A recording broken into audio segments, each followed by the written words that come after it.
দুপুরে কলেজ থেকে এসে খাওয়া দাওয়া করে মাত্রই শুয়েছে মেয়েটা। এর মধ্যেই তার মা রুমি বেগম এসে বললেন আজ দুপুরে তাকে দেখতে আসবে। এই কথাটা শুনে মায়া বলল, মা প্লিজ আমাকে জোর করো না। আমি বিয়ে করতে চাই না, কেন বুঝতে পারছো না ব্যাপারটা? আমি যেমন মেয়ে আমাকে কেউ পছন্দ করবে না। কাঁদো কাঁদো গলায় কথাটি বলল মায়া। রুমি বেগম মেয়ের মুখের দিকে তাকিয়ে মুচকে হাসলেন। ছোট থেকে মেয়েটা তার বড্ড আহ্লাদী। পরিবারের একমাত্র ও বড় মেয়ে হয় সবার আদরের সে। মায়েরা এক ভাই এক বোন। মায়ের পুরো নাম রুবাইয়া সিদ্দিকা মায়া, আর মায়ের ছোট ভাইয়ের নাম রুবাইয়াত সিদ্দিক মৃন্ময়। সারাদিন তারা দুই ভাই বোন ঝগড়া করে। মায়ের কথা তারা তেমন না শুনলেও বাবা রাশেদ মাহমুদকে ভয় ভয় পায় তারা। রাশেদ মাহমুদের কয়েকটি কাপড়ের দোকান আছে মলে। এই দিয়ে তাদের সংসার চলে। মায়া বর্তমানে ইন্টার দ্বিতীয় বর্ষের ছাত্রী, আর মৃন্ময় বর্তমানে ক্লাস 8-এ পড়ে। মায়ের বয়স খুবই কম, সবেমাত্র 17 বছর। এখনো বিয়ের বয়স হয়নি। এই ভেবেই রুমি বেগম চিন্তিত হলেন। তিনি এখন মেয়ে বিয়ে দিতে চাইছেন না, তবে পাত্রপক্ষ এমনভাবে ধরেছে যে ছেড়ে দিতে পারছেন না। তার উপর মেয়ের ব্যাপারে খুব ভালো করে জানেন তিনি, তাই তিনি নাকচ করেছিলেন প্রথমে। তবে পাত্রপক্ষের লোক বললেন মায়াকে পড়াশোনা করাবেন, সব স্বাধীনতা দেওয়া হবে তাকে, কাজের কোনো চাপ দিবেন না। তারা শুধু ছেলের বউ হিসেবে মায়াকে চান, এইটাই তাদের ইচ্ছা। রুমি বেগম এবার মেয়ের মাথায় হাত বুলিয়ে দিলেন। মেয়েকে অনুরোধের সুরে বললেন, দেখ, ছেলেটা খারাপ না, সুদর্শন আছে। খোঁজ নিয়ে দেখলাম, চলাচরিত্র খুব ভালো আছে। আর তাছাড়া আমার মনে হয় তুই ছেলেটাকে আগেই দেখছোস। মায়ের কথায় মায়া অবাক হয়ে বলল, আমি কখন দেখলাম আবার ওই ছেলেকে? আরে কিছুদিন আগে তুই ব্যাংকে তোর সেকেন্ড ইয়ারের অ্যাডমিশনের টাকা জমা দিতে গিয়েছিলি না? ছেলেটা ওখানেই চাকরি করে, পূর্বালী ব্যাংকে। পূর্বালী ব্যাংকে চাকরি করে কথাটা শুনে মায়া চমকে উঠল। তার জানা মতে পূর্বালী ব্যাংকে সুদর্শন পুরুষ শুধু একটাই আছে, আর সেটা তারই ক্রাশ।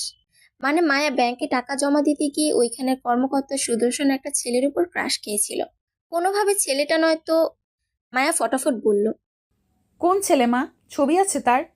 না, ছবি তোর বাবার কাছে আছে, তবে তুই চাইলে এনে দিতে পারি। বাবার কথা শুনে মায়া বলল, থাক, লাগবে না। আচ্ছা এবার বল, তুই কি রাজি?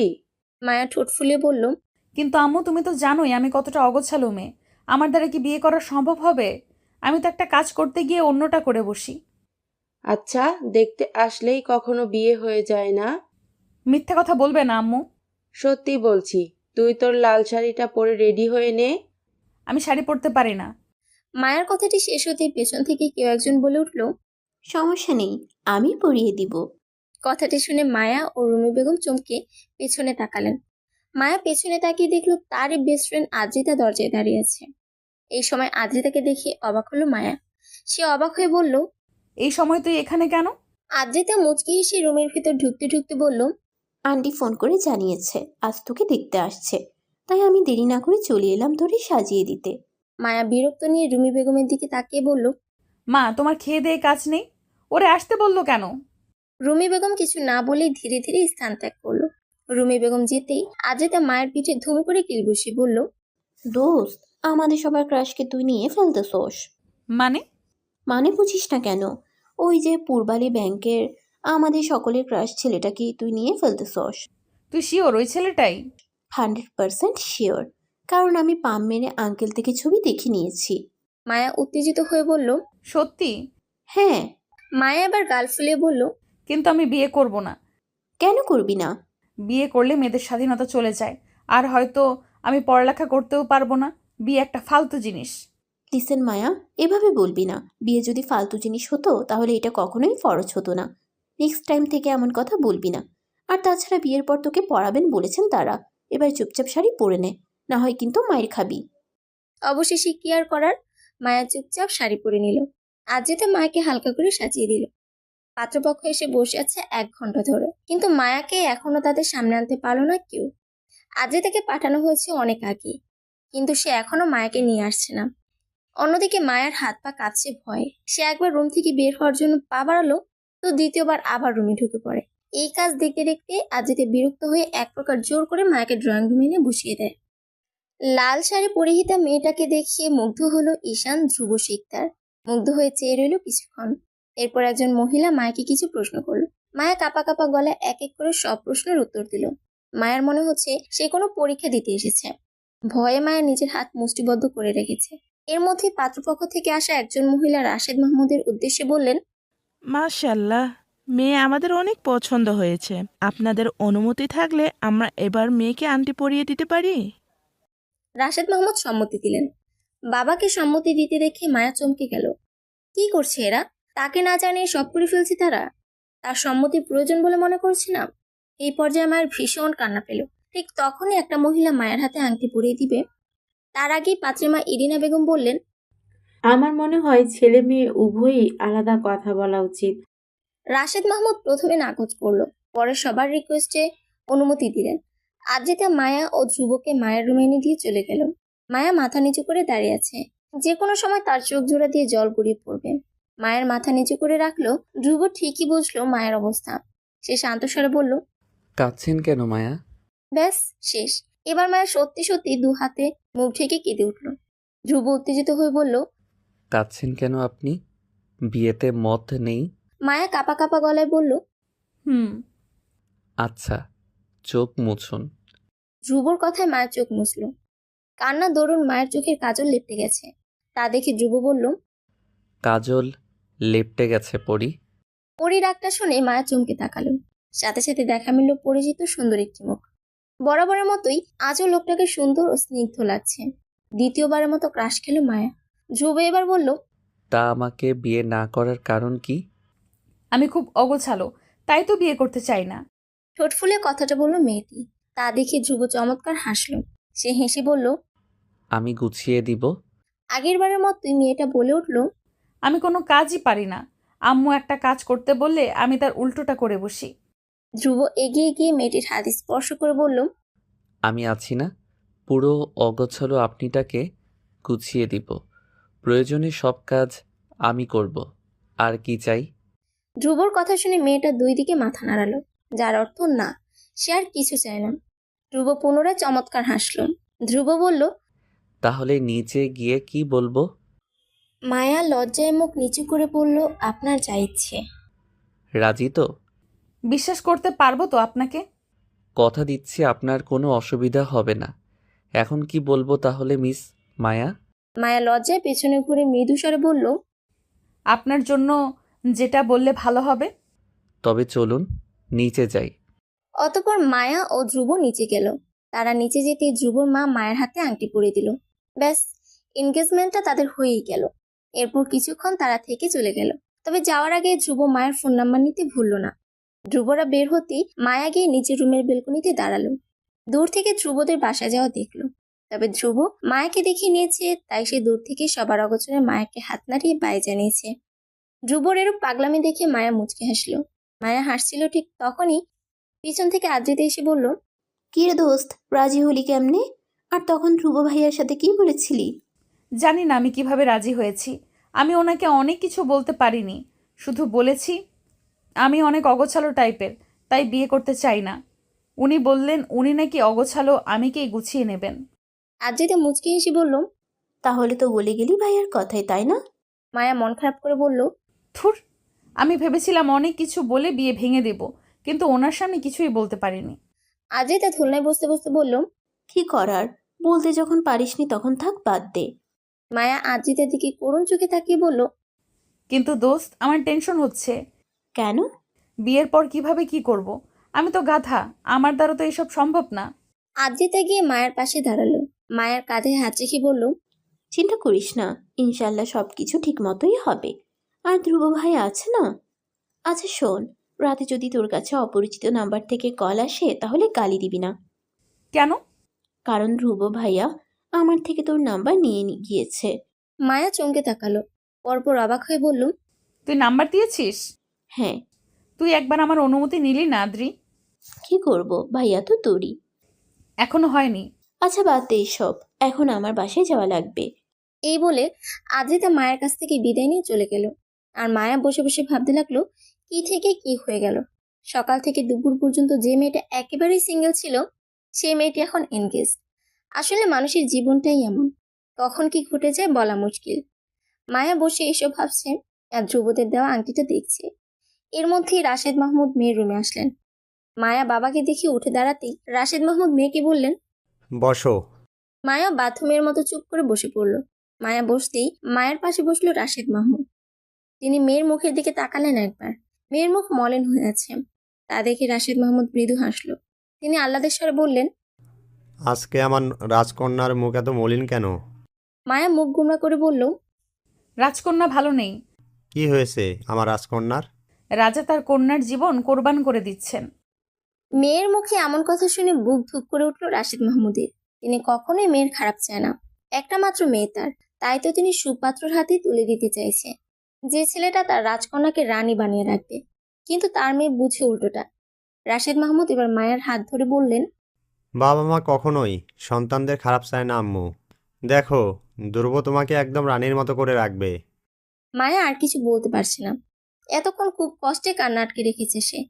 এই মুহূর্তে বাবার কথা শুনে কেন জানি মায়ের চোখে পানি চলে আসলো। সে দু হাতে বাবার বাহু জড়িয়ে ধরে ঢুকরে কেঁদে উঠে কাঁপা কাঁপা গলায় বলল, বাবা, তোমাকে ছাড়া কিভাবে থাকবো আমি? রাশেদ মাহমুদের চোখও ছলছল। মেয়েকে অনেক বেশি ভালোবাসে। বিয়ের পর মেয়েকে ছাড়া কিভাবে থাকবে ওইটা ভেবেই দিশেহারা হয়ে পড়েন তিনি। তারপরেও মেয়ের সামনে প্রকাশ করেন না, বরং মেয়েকে আগলে নিয়ে বললেন, এটাই নিয়ম মা। আর তোমার যখন ইচ্ছা হবে তখন তোমাকে ধ্রুব নিয়ে আসবে। আর আমরা তো যাবই আমাদের আদরের কন্যাকে দেখতে। আবু, বিবাহিত জীবন আর অবিবাহিত জীবন এক হয় না। দেখা গেল ওরা আমাকে এখানে আসতে দিবে না, তখন? আমি ধ্রুবর সাথে কথা বলে নিব। আর ধ্রুব তোমাকে অনেক ভালোবাসে। মানে? ওইটা ধ্রুবর থেকে জিজ্ঞাসা করিও। আর তুমি নাকি দুপুরে খাওয়ার পর এখনও কিছু খাওনি। আসো, আব্বু তোমার জন্য লুডুস রান্না করেছি। আমি এত কষ্ট করে রান্না করেছি। আশা করি আমার মেয়ে সেগুলো সদরে গ্রহণ করবে। অতঃপর মায়া বাবার সাথে উঠে দাঁড়ালো। মেয়েটা এমন একটু ভালোবেসে কথা বললে গলে যায় সে। মায়া ডাইনিং রুমের টেবিলে বসলো। মায়া বসতে মায়ের পাশে এসে মৃন্ময় বসে পড়ল। মায়া একবার মৃন্ময়ের দিকে চেয়ে চোখ ফিরিয়ে নিল। এই ছেলেটার দিকে তাকাতে পারবে না সে। না হয় যে কোনো মুহূর্তেই তার কান্না চলে আসবে। কারণ এর কিছুদিন পর আদরের ভাইটাকে আর সবসময় দেখবে না ভেবেই কান্না পাচ্ছে তার। এর মধ্যে রাশেদ মাহমুদ ছেলে মেয়েকে দুপাটে নুডলস দিলেন। মায়া এদিক ওদিক না তাকিয়ে খাওয়া শুরু করলো। কিন্তু মৃন্ময় এখনো খাওয়া শুরু করেনি। আসলে সে এত শান্ত মায়াকে মেনে নিতে পারছে না। তার উপর আবার মায়া যে ওর উপর থেকে চোখ ফিরে নিয়েছে ওইটা সে খেয়াল করেছে। মৃন্ময় কয়েকবার মায়ের বাহুতে গুঁতা মারল। মায়া তাকালো না। মায়ের কোনো হেলদোল নেই দেখে মৃন্ময় মায়ের উদ্দেশ্যে বলল, আপু, কি হয়েছে তোমার? কথা বলছো না কেন? মায়া কোনো দিকে না তাকিয়েই বলল, ভালো লাগছে না আমার। পাশ থেকে রুমি বেগম বললেন, মন খারাপ করিস না মা। আমরা যা করছি তোর ভালোর জন্যই করছি। মায়া কিছু বলল না, চুপচাপ শুনে রইল। এর মধ্যে মৃন্ময় বলল, কয়েকদিন পর তো চলে যাবা, তখন তো আমার সাথে কথাই বলতে পারবা না। তখন দেখো কেমন লাগে। এখন তো আমাকে পাত্তাই দিচ্ছ না। ভাইয়ের কথা শুনে মায়া এক পলক সবার দিকে চেয়ে চুপচাপ নিজের রুমের দিকে চলে গেল। রুমে গিয়ে নিজের রুমটা খুঁটিয়ে খুঁটিয়ে দেখল। ইস, এই রুমে তার কত স্মৃতি। কিন্তু আফসোস, কিছুদিন পর এই রুমে আর তেমনটা আসা হবে না। তখন অন্যের রুম হবে তার রুম। হয়তো কয়েক মাস পর নিজের রুমে আসতে পারবে সে। ভাবতে ভাবতেই কপাল বেয়ে জল গড়িয়ে পড়ল মায়ার। আজ কেন জানি তার সবকিছুতেই কান্না পাচ্ছে। তার উপর তার সবচেয়ে আদরের ভাই মৃন্ময়। ওকে ছাড়া কিভাবে থাকবে সে?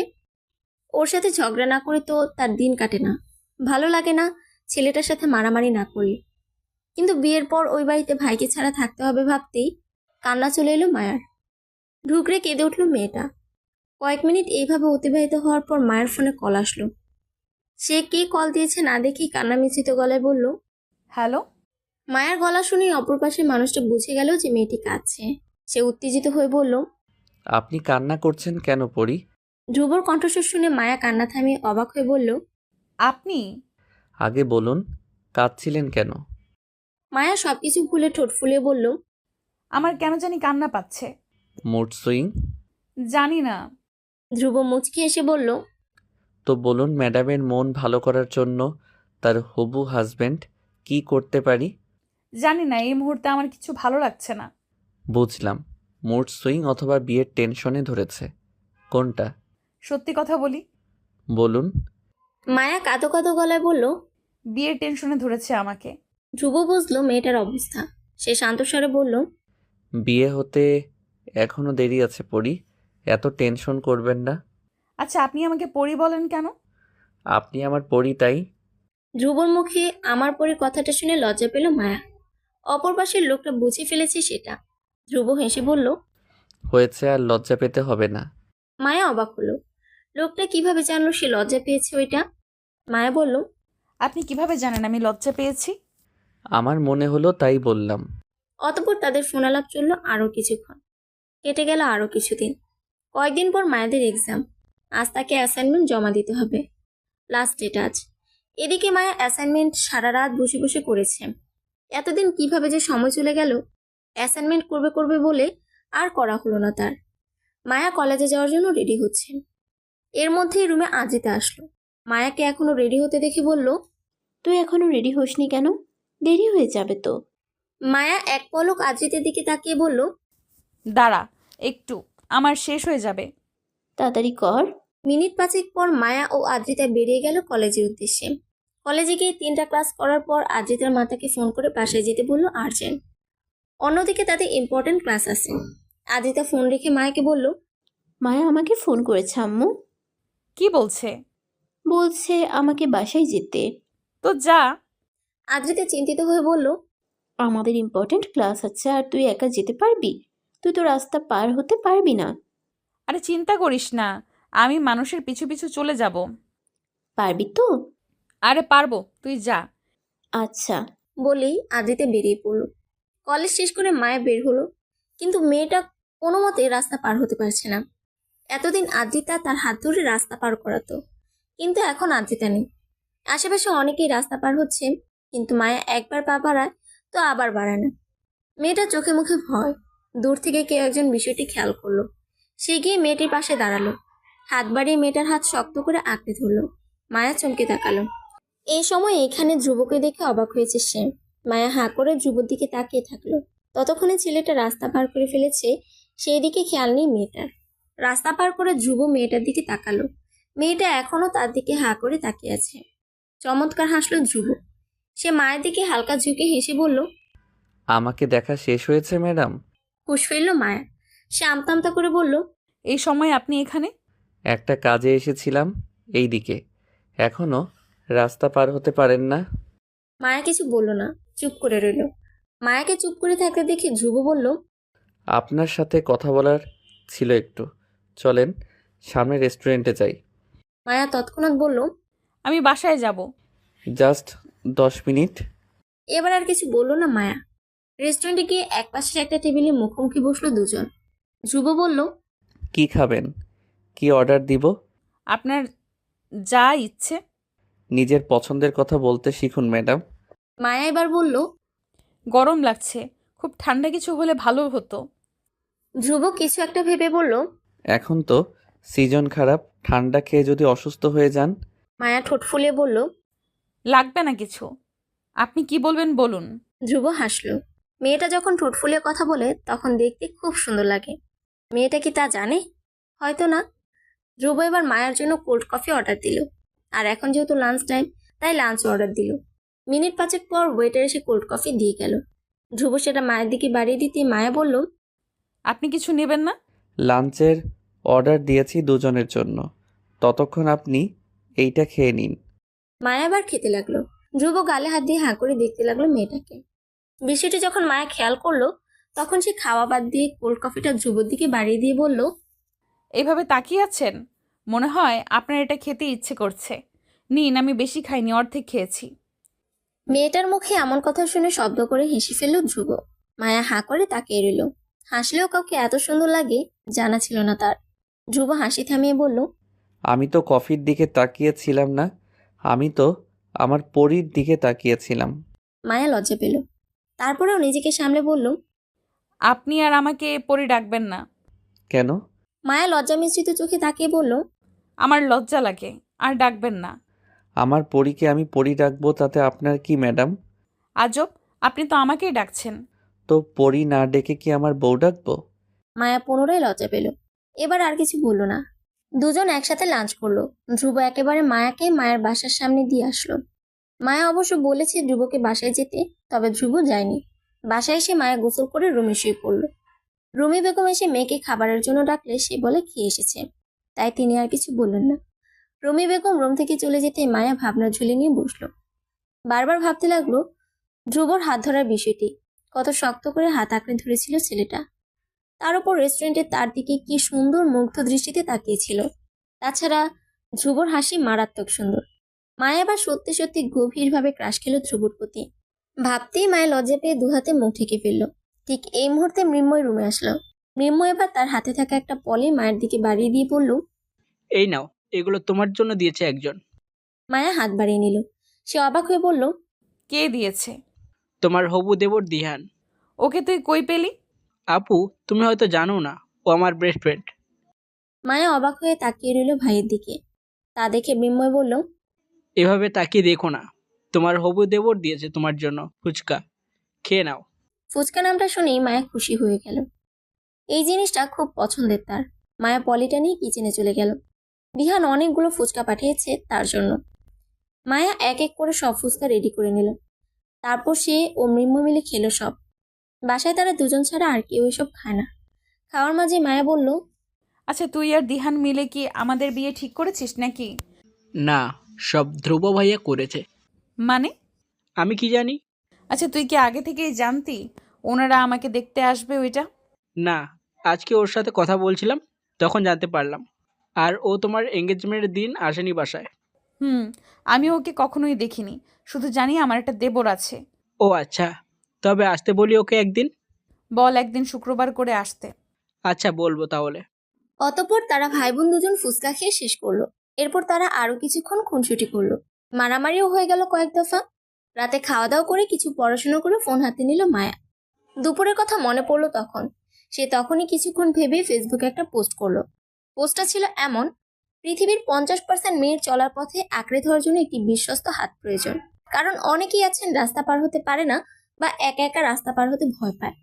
তখনই তাদের রাস্তা পার হওয়ার জন্য একটি বিশ্বস্ত হাত প্রয়োজন, যেটা সে শক্ত করে আঁকড়ে ধরে রাস্তা পার হতে পারবে।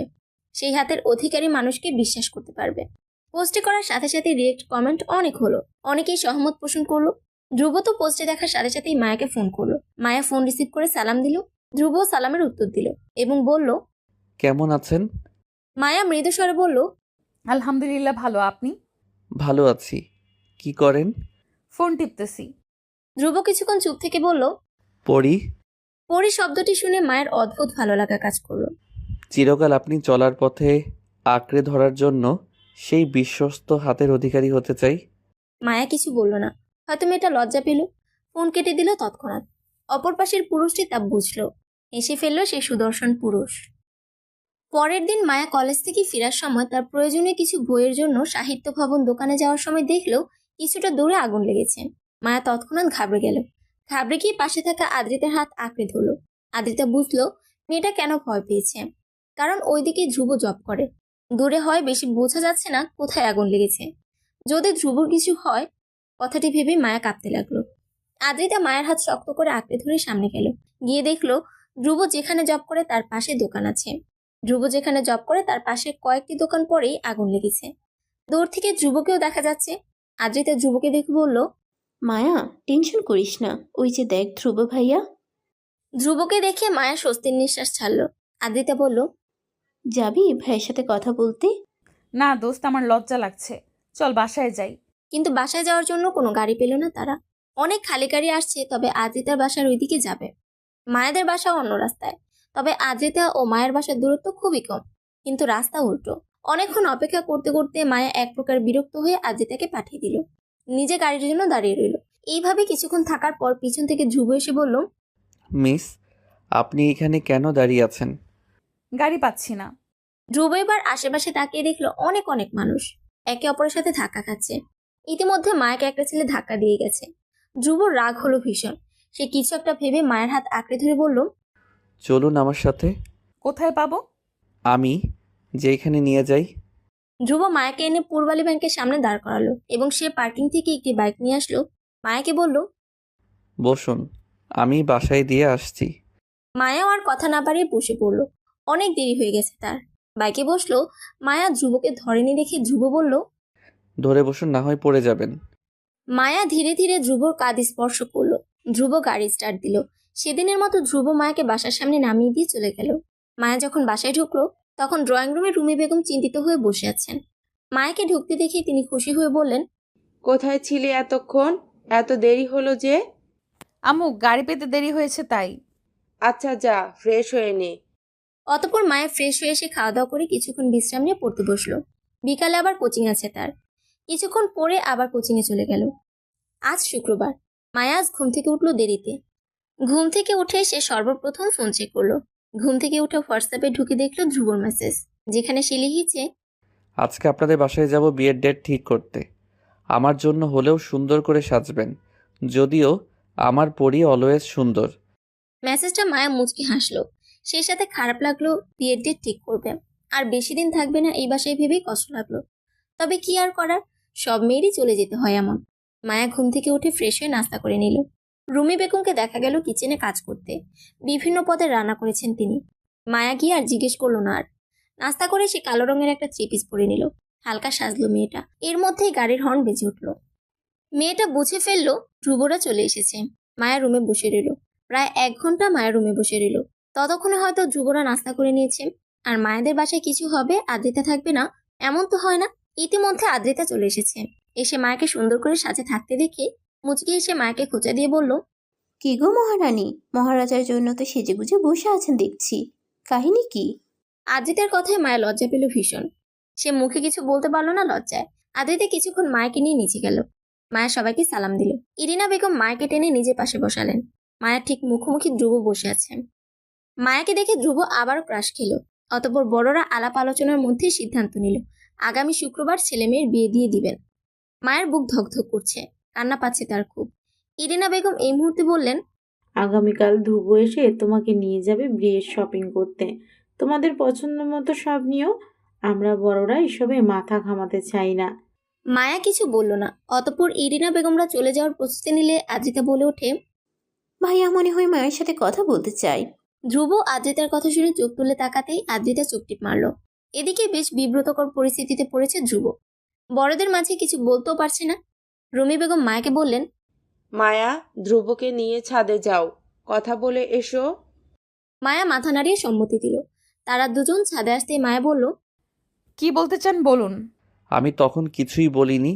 আদ্রিতা শুধু শুধু আমাকে ফাঁসিয়ে দিল। ও আচ্ছা, কিছু না বললে নিচে চলুন। শুনুন মিস, আগামীকাল বিকেলে বের হব শপিং করতে। আর হ্যাঁ, অবশ্যই বোরকা পরবেন। মায়া মাথা নাড়িয়ে সম্মতি দিল। তা দেখে ধ্রুব বলল, শেষ? আর কিছু বলার নেই? হুম, আমার বলার আছে। বলুন। মাশাল্লাহ, আজকে আমার পরীকে অনেক বেশি সুন্দর লাগছে। ব্যাস, মায়াকে লজ্জা দেওয়ার জন্য এই কথাটাই শেষ। মায়ের গাল লজ্জায় লাল হয়ে গেছে। মাথা নুয়ে রেখেছে মেয়েটা। তা দেখে ধ্রুব সশব্দে হেসে ফেলল। ধ্রুবর হাসির কারণ বুঝতে পেরে মায়া গাল ফুলিয়ে অন্যদিকে তাকালো। ধ্রুব বলল, গাল ফুলিয়ে রাখলে আপনার গালগুলো বেলুনের মতো লাগে। মায়া ঠোঁট ফুলিয়ে বলল, আমি চলে যাচ্ছি, আপনি আর আমার সাথে কথা বলবেন না, পচালো। বলেই মায়া চলে যেতে নিলে ধ্রুব মায়ের হাত ধরে আটকে দিল। বলল, এইখান থেকে এখন চলে যাবেন ঠিকই, তবে আগামীকাল শুক্রবার থেকে একেবারে আমার হয়ে যাবেন। তখন খেতে গেলেও আমাকে দেখবেন, ঘুমাতে গেলেও আমাকে দেখবেন। সব জায়গায় শুধু আমিই থাকবো। ধ্রুবর কথা শুনে মায়ের মন খারাপ হয়ে গেল। আগামী শুক্রবার থেকে আর সে এ বাড়িতে থাকতে পারবে না। নতুন জায়গায় চলে যেতে হবে তাকে। তখন তার উপর সবচেয়ে বেশি অধিকার থাকবে সামনে থাকা মানুষটার। চাইলেও যখন তখন এই বাড়িতে আসতে পারবে না। ভাবতেই মায়ের চোখ ছলছল করে উঠল। সে ধ্রুবকে বলল, আচ্ছা, আমি আপনাদের বাসায় গেলে আমাকে এই বাসায় আসতে দিবেন না, তাই না? কথাটা বলতে বলতেই মায়ের চোখ দিয়ে জল গড়িয়ে পড়ল। ধ্রুব হাত বাড়িয়ে মায়ের চোখের জল মুছে দিয়ে বলল, আপনার যখন ইচ্ছে তখন চলে আসবেন, সমস্যা নেই। সত্যি? 3 সত্যি। পরের দিন বিকেলে মায়াকে নিয়ে বিয়ের শপিং করতে গেল ধ্রুব। মায়ের বিয়ের জন্য যাবতীয় সবকিছু ধ্রুব পছন্দ করে নিল। মায়াই বলেছে ধ্রুবকে পছন্দ করে নিয়ে দিতে। অবশ্য ধ্রুবও চেয়েছিল বউকে নিজের পছন্দ অনুযায়ী সাজাতে। তাই মায়া তার ইচ্ছে পূরণ করলো। তবে এখনো মায়ের জুতো নেওয়া বাকি। ধ্রুব ও মায়া অনেক দোকানে জুতো খুঁজেছে, তবে একটাও মায়ের পায়ে হচ্ছে না। হয়তো বড় হচ্ছে, নয়তো ছোট। দীর্ঘ 2 ঘন্টা পর মায়ের জন্য একজোড়া জুতো পাওয়া গেল। জুতোগুলো কেনার পর ধ্রুব দীর্ঘশ্বাস ফেলে বলল, অবশেষে পেলাম। আজ শুক্রবার, মায়ার বিয়ের দিন। মায়াকে বিয়ের কনের সাজে সজ্জিত করা হচ্ছে। আদ্রিতা আগেই সেজে ছবি তুলেছে। অবশেষে মায়ের সাজ কমপ্লিট হলো। আদ্রিতা তখন মায়ের সামনে ক্যামেরা ধরে বলল, দোস্ত, একটা ফ্লাইং কিস দে। মায়াও ভাবলো হয়তো আদ্রিতা ছবি তুলছে, তাই ফটাফট একটা ফ্লাইং কিস দিল। মায়া ফ্লাইং কিস দিতেই আদ্রিতা ফোনের স্ক্রিনে তাকিয়ে বলল, দেখেছেন ভাইয়া কত ভালোবাসা, বউ আপনাকে ফ্লাইং কিস দেয়। মায়ার আর বুঝতে বাকি নেই আদ্রিতা ধ্রুবকে ভিডিও কল দিয়েছে। মায়া আদ্রিতার পিঠে দুম করে কিল মেরে বলল, বেয়াদব মহিলা, আমার পারমিশন ছাড়া তুই এরকম কেন করছস? আজব তোরই তো জামাই, কিস দিছস তো কি হয়েছে? চুপ বেয়াদব। অতঃপর মায়া ও ধ্রুবর বিয়েটা সুষ্ঠুভাবে হলো।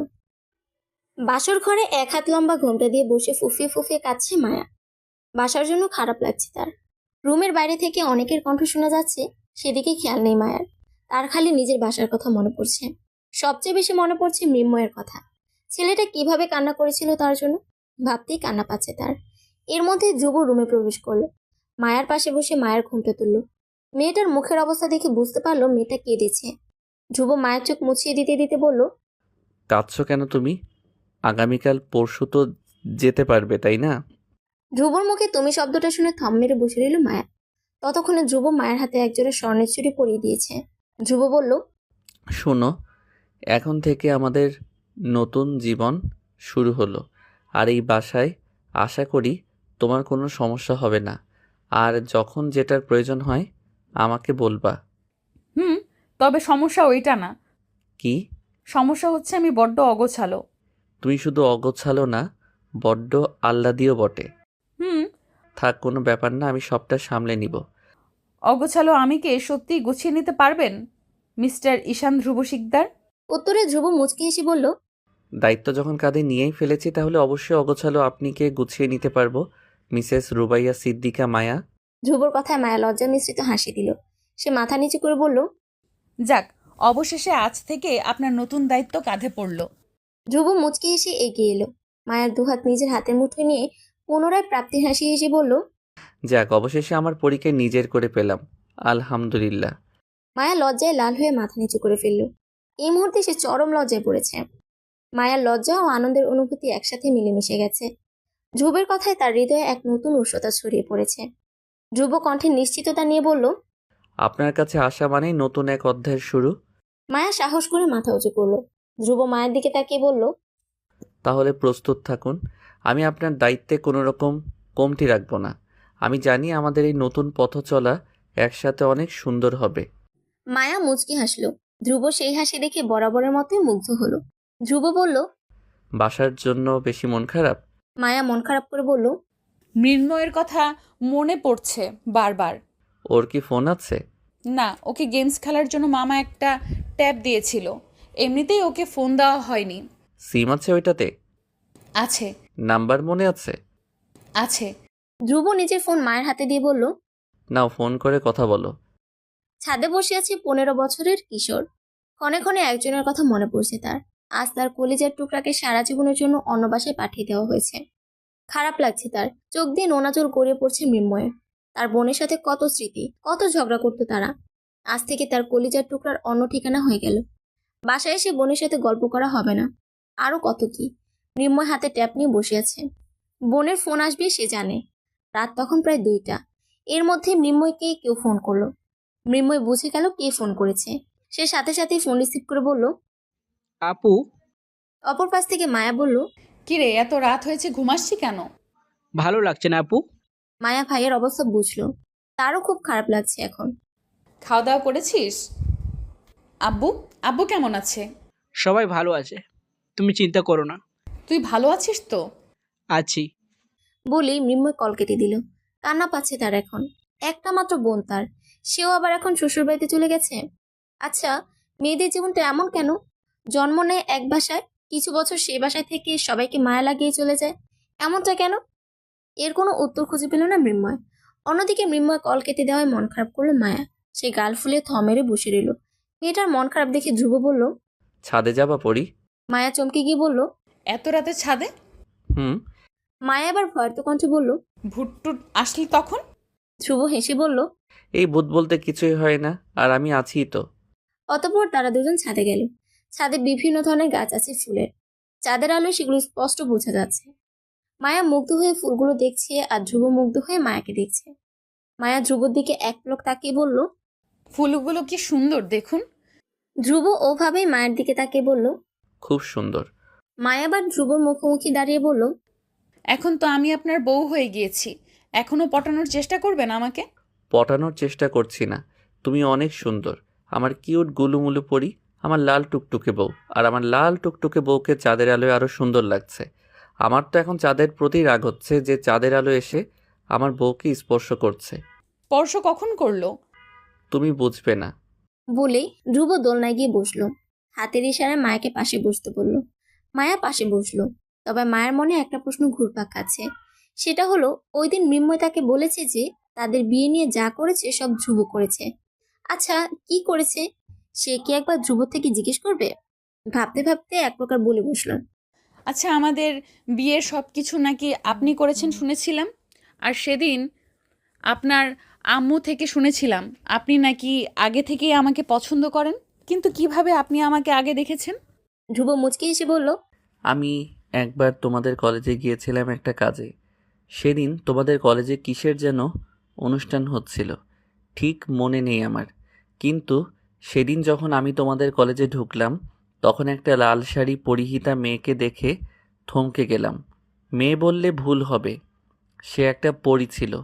মেয়েটার পায়ের গোড়ালি থেকে 2 থেকে 3 ইঞ্চি উপরে মেয়েটার চুল ছিল। মেয়েটার হাসি চমৎকার। মেয়েটার হাঁটা চলা, কথা বলা সব কিছু আমাকে মুগ্ধ করেছে। যদিও সে আমার সাথে কথা বলেনি, তখন কথা বলেছিল যখন মেয়েটি তখন ইন্টার 2য় বর্ষে ভর্তি হওয়ার টাকা জমা দিতে গিয়েছিল আমি যেখানে জব করি ওই ব্যাংকে। তখন সে আমার সাথে কথা বলেছিল। মেয়েটার ভয়েস মাশাআল্লাহ। আমি ক্ষণে ক্ষণে মুগ্ধ হয়েছিলাম মেয়েটির উপর। ব্যাস, একটা সময় মেয়েটিকে নিয়ে কল্পনা শুরু করলাম। অবশেষে ভালোবেসে ফেললাম। আর এক সময় মেয়েটার বায়োডাটা নিয়ে বিয়ের প্রস্তাব পাঠালাম এবং বিয়েও করে ফেললাম। অবশেষে আমার পরীকে আমি পেয়ে গেলাম। কথা শেষ করে ধ্রুব মায়ের দিকে তাকালো। মায়া তখন ধ্রুবর দিকে হাঁ করে তাকিয়েছিল। ধ্রুব হেসে বলল, এইভাবে হা করে থেকো না, মশা ঢুকবে। আচ্ছা, তুমি আমাকে এর আগে দেখোনি? মায়া মিথ্যে বলল। ব্যাংকে যখন গিয়েছিলাম তখন হয়তো দেখেছিলাম, খেয়াল নেই তেমন। সকালে ধ্রুবর আগে ঘুম থেকে উঠলো মায়া। সে আড়মোড়া ভেঙে উঠে বসলো। পাশে তাকে দেখলো ধ্রুব উপর হয়ে শুয়ে আছে। চুলগুলো চোখে এসে পড়েছে। মায়ার ইচ্ছে হলো চুলগুলো সরিয়ে দিতে, কিন্তু নিজেদের সম্পর্ক এখনো এতটা গভীর না, তাই আর কিছু করলো না। ধ্রুব 8-10 জন সাধারণ স্বামীদের মতো বিয়ের সাথে সাথে বউয়ের অধিকার চায়নি, বরং সময় দিয়েছে তাকে। মায়া উঠে ফ্রেশ হয়ে নিল।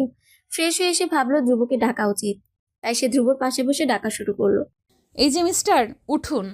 এইভাবে মায়া আরো কয়েকবার ডাকলো। ধ্রুব নড়ে চড়ে উঠে মায়ের কোলে মাথা রেখে ঘুমু ঘুমু কণ্ঠে বলল। ঘুমাতে দাও পরি। মায়া স্তব্ধ হয়ে বসে আছে। ধ্রুব হঠাৎ কোলে মাথা রাখায় সে ভীষণ চমকে গিয়েছে, আর অস্বস্তিও লাগছে তার।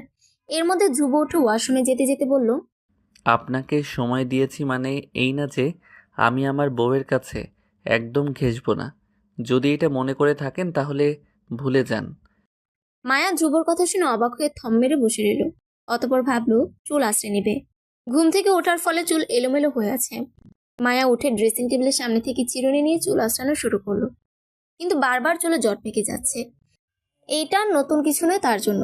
চুল লম্বা হয় অর্ধেক অর্ধেক আঁচড়ানোর পর পিছনে নিয়ে সবগুলো যখন আঁচড়াতে হয় তখন আবার জট পেকে যায়। মায়া বারবার চেষ্টা করে ব্যর্থ হচ্ছে। বিয়ের আগে ওর মা আঁচড়ে দিত, এখন তো আর মা নেই। মায়া এই মুহূর্তে মায়ের অভাব অনুভব করলো। ধ্রুব ফ্রেশ হয়ে এসে মায়া চুলের জট ছাড়াতে ব্যর্থ হচ্ছে দেখে নিজে গিয়ে মায়ের হাত থেকে চিরুনি নিয়ে ঠিকভাবে চুল আঁচড়ে দিল এবং সুন্দর করে বেনি বেঁধে দিল। ধ্রুব বলল, চুল লম্বা হওয়ায় আঁচড়াতে কষ্ট হয়ে যায়, তাই না? একটু তো কষ্ট হয়, তবে আপনি এত সুন্দর বেনি কিভাবে করেন? ধ্রুব হাসলো। মায়া আবারও সন্দেহের চোখে তাকিয়ে বলল, নাকি আগে কাউকে করে দিয়েছেন? আগে কাউকেই করিনি। তোমার এই চুলগুলো দেখেছিলাম না, তখন শিখেছি ভবিষ্যতে তোমার চুলে বেনি করে দেওয়ার জন্য। মায়া লজ্জা পেয়ে বলল, জানো, সেদিন তোমাকে দেখে আমি অজান্তেই মনে মনে একটা গান আউড়ে ফেলেছিলাম। কোন গান? ওই বেনি খুলে এলো চুলে, আসো যখন দেখি, এই পরাণ জোরে ডাইকা চলে বাকবাকুম পাখি। ধ্রুবর গান গাওয়া শুনে মায়া মুচকি এসে বলল, আপনার গানের কণ্ঠ সুন্দর মিস্টার, মাঝে মাঝে গান শোনাবেন আমাকে। তুমি বলছো? হুম। বউ যেহেতু বলছে গান শোনানো যায়, তবে সময় মতো। কাল রাতেও তো আরেকটা ছন্দ মাথায় আসছিল। কি ছন্দ? ধ্রুব হেসে মায়ের গাল টিপে দিয়ে বলল, তুমি আর আমি ফুলের কলি ফুটবো একসাথে, তোমার আমার দেখা হবে ফুলসজ্জার রাতে। ধ্রুব আরো কিছু বলতে চাইলে মায়া থামিয়ে দিয়ে বলল। চুপ করুন, আজাইরা ছন্দ। ধ্রুব মুখ বাঁকিয়ে বলল। উচিত কথার ভাত নাই। মায়া কিছু বলতে যাবে তার আগেই কেউ দরজায় কড়া নাড়ল। ধ্রুব গিয়ে দরজা খুলে দিল। ইমা ধ্রুবকে ঠেলে দিয়ে ভিতরে ঢুকতে ঢুকতে বলল, ধ্রুব, যাও তুমি বের হও, বউকে শাড়ি পরাবো আমি। ধ্রুব চোখ টিপ দিয়ে বলল। আমি থাকলে সমস্যা কি ভাবি? ইমা বলল। এক কাজ কর, তুই শাড়ি পরিয়ে দে, আমি যাই। ধ্রুব হেসে বলল। তুমি পড়াও, আমি পড়ালে আমার বউ লজ্জায় অজ্ঞান হয়ে যাবে। বলেই মায়াকে লজ্জা দিয়ে ধ্রুব কেটে পড়ল। আরো লজ্জায় মাথা নিয়ে ফেলেছে। মনে মনে ধ্রুবকে শখানে গালিও দিল সে। ধ্রুব চলে যেতে ইমা মায়ের লাগেজ থেকে একটা শাড়ি ও প্রয়োজনীয় জিনিসপত্র নিয়ে বিছানায় রাখলো। মায়ের সামনে দাঁড়িয়ে বলল। মায়া, আমাকে তুমি হয়তো চেনো না, আমি ধ্রুবর ফুফাতো ভাইয়ের বউ। আর এখন তোমার শাশুড়ি মা পাঠিয়েছেন তোমাকে শাড়ি পরিয়ে দেওয়ার জন্য, একটু এদিকে আসো। ইমার কথা মতো মায়া ইমার সামনে গেল। মায়ের পরনে সুতির শাড়ি খুলে একটা নীল রঙের বেনারসি শাড়ি পরিয়ে দিল এবং সুন্দর করে সাজিয়ে দিল। সাজ শেষ করতে নিচ থেকে ইমার ডাক পড়লো। ইমা মায়াকে বসতে বলে তাড়াতাড়ি নিচে গেল। ইমা যাওয়ার ঠিক 5 মিনিট পর ধ্রুব আসলো রুমে। রুমের মধ্যে নীল বেনারসি শাড়ি পরিহিতা তার বউকে দেখে থমকে গেল। কি সুন্দর লাগছে মেয়েটাকে। তার তো ভাবতেই অবাক লাগে, এত সুন্দর বাচ্চা বউটা এখন তার, শুধুই তার। ধ্রুব এগিয়ে গিয়ে মায়ের থুতনি ধরে মুখটা উঁচু করলো। লজ্জায় মায়া তখন চোখ বন্ধ করে নিয়েছে। ধ্রুব বইয়ের লজ্জায় লাল হওয়া মুখ দেখলো। মনে মনে 2-3 বার আওড়ালো, মাশাআল্লাহ। মায়ার থুতনি ছিঁড়ে পাশে বসে হাত আঁকড়ে ধরলো। আঙুলের ভাঁজে আঙুল ঢুকিয়ে সফট কণ্ঠে বলল, মাশাআল্লাহ মিসেস, তোমাকে খুব সুন্দর লাগছে। মায়া চোখ তুলে তাকানোর সাহস পেল না। যদি তাকিয়ে ফেলতো তাহলে হয়তো হয়ে যেত সর্বনাশ। ধ্রুব বলল, চলো নিচে যাই, সবাই অপেক্ষা করছে।